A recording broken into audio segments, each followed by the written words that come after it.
Hey, this is Jennifer Marie, and I'm chatting with Fuel the Fighter owner Pierre Cole today. I'm starting a new healthy diet and lifestyle, so the timing for this interview couldn't be better. She's full of great advice, so let's hear from her. I'd like to welcome Cole. How are you doing this morning? I'm doing awesome. How are you? I'm doing great. First off, can you talk a bit about your background and how Fuel the Fighter came to be? Okay, so I'm really just a geeky scientist at heart. My background is in biochemistry. I spent a little time doing genetics research, but nutrition was always kind of, a hobby of mine because I was a competitive gymnast growing up.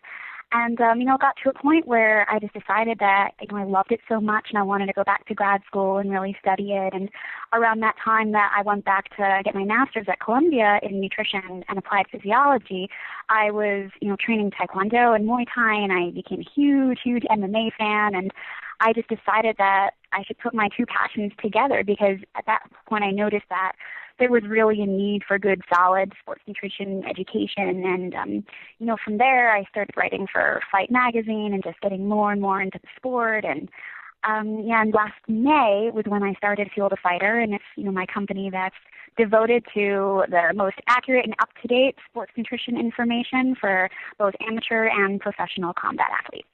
And you mentioned being a contributor for Fight Magazine. How long have you been doing that?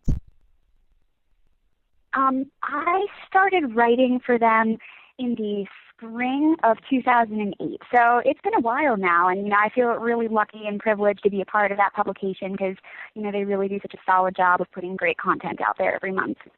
And you're also a graduate student at Columbia University in New York. How do you seem to juggle work and school? It's actually pretty tough right now because I am working pretty much full time, and this is my third and last year of grad school. But it comes down to planning everything out and making schedules. And funny enough, that really relates to having a good nutrition regimen. They remember like my first week of grad school. They said, when you work with your clients, you're going to tell them that failing to plan is planning to fail. And as long as you have a schedule and you stick to it and you have an idea of what's coming, it makes it a lot easier to handle. Okay. And anyone who follows you on Twitter and reads your Fight Magazine articles knows you're full of great advice, so I'm going to pick your brain a little bit. You always have healthy alternatives to popular not so healthy meals, such as pizza and cheeseburger. How do you get hmm that craving without all the fat and calories?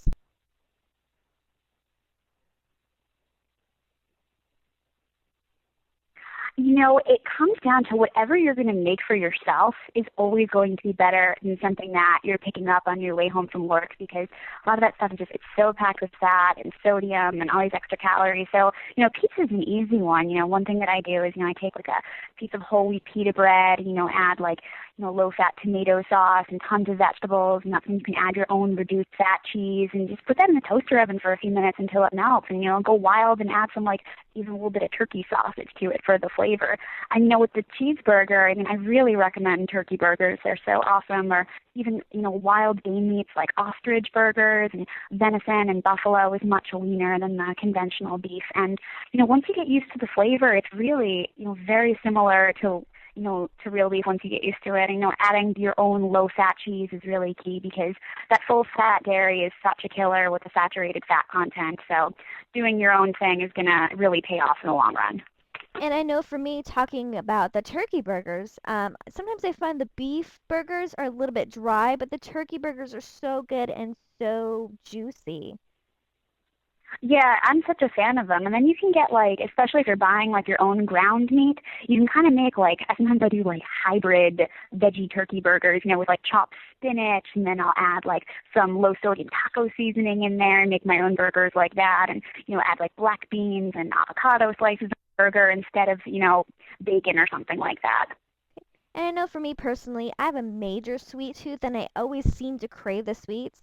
What are some healthy snacks I can fill my kitchen with that have the less fat and less sugar? Okay, well, yeah.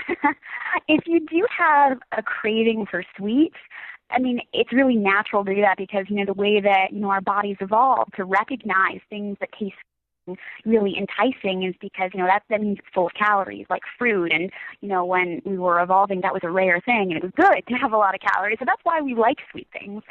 But the more that you have them, the more that you crave them. So if you do want to cut back, the first thing to do is to say, you know what, like if I'm having 2 sweet things a day, maybe I'll only have one. If I'm having something sweet every day, maybe I'll do every other day. So you kind of think about how often you want to have it, and then you want to pick things out. And like one of the things that's so great are those Skinny Cow ice cream sandwiches. They're only 140 calories each. They've got like I think 3 grams of fiber and 4 grams of protein, and you can have one of them. It's not huge, and it's really satisfying. It takes kind of a while to eat. And that's the thing. Like any of those like low-fat ice cream pops take a while to have. Like you sit on the couch, and that's always better, because you'll likely be more satisfied if you eat something slowly. Because it takes about 20 minutes for your stomach to tell your brain that you're full, and most people are eating snacks in way less time than that. So you can savor like that. Even Weight Watchers has some good stuff out there, and I think the No Pudge brand makes good low-fat ice cream stuff. And anything that is like single portion is better, because if you have like a big thing of like